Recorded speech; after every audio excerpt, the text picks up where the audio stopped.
Indonesia, a tropical archipelago of over 13,000 islands stretching across the equator.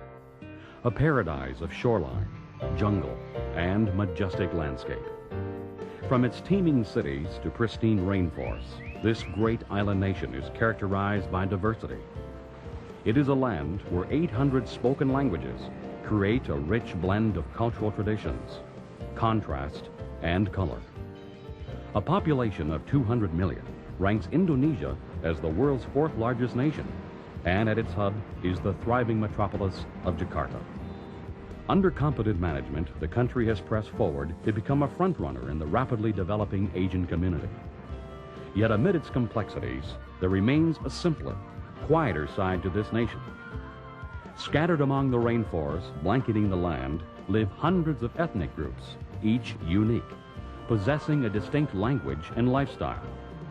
Working in conjunction with the government, YMMP, a non-profit organization of Indonesian Christians, endeavors to assist these people as they enter the nation's mainstream. We focus now on one island and its people, TALIABO, an island so remote it is difficult to find on a map. This is their story, and the story of two missionary couples, Stephen and Mary Linetti, and Daryl and Kyla Palmer.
In the beginning, long, long ago, there was eternal life on this island.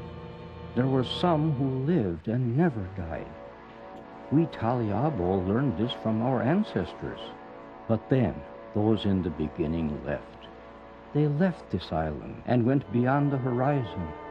They left and took life with them, eternal life. We became poor, and in the end we died. Our ancestors told us this. It is the TALIABO story. My childhood was horrible. We didn't have anything, no producing gardens, no way to trade or make money.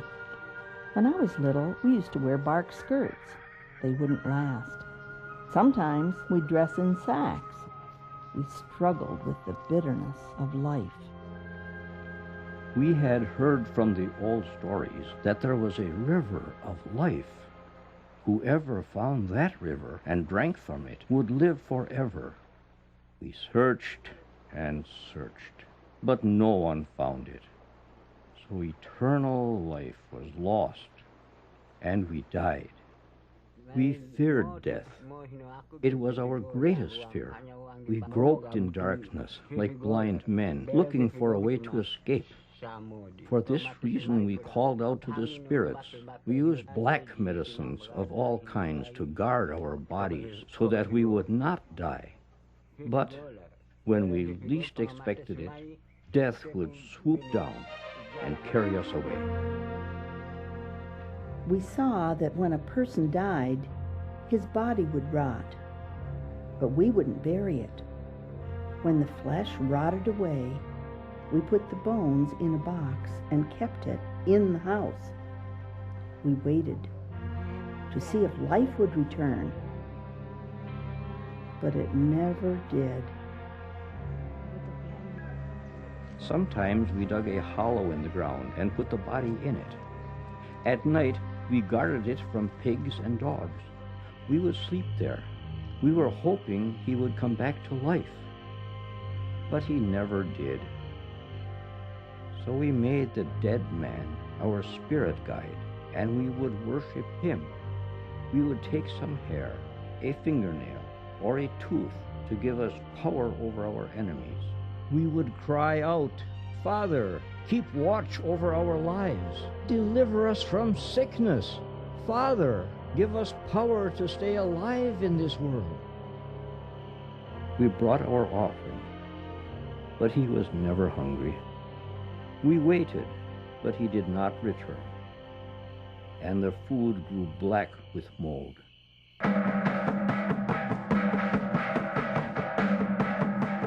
We had shamans, powerful men who had the task of holding back death. They would dance, putting themselves in a trance.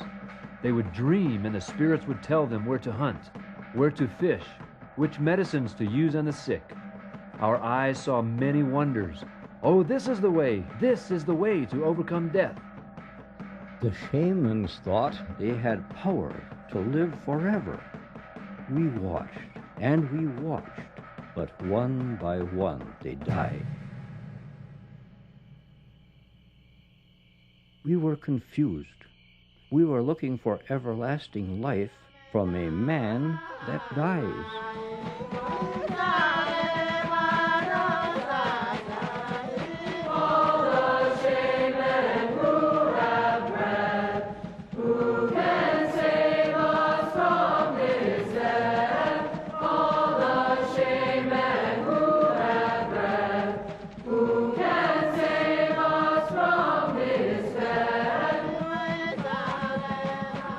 I asked for a way out. We were in trouble because of the hardships of life. We were in trouble because of sickness and death. We didn't know what life was all about.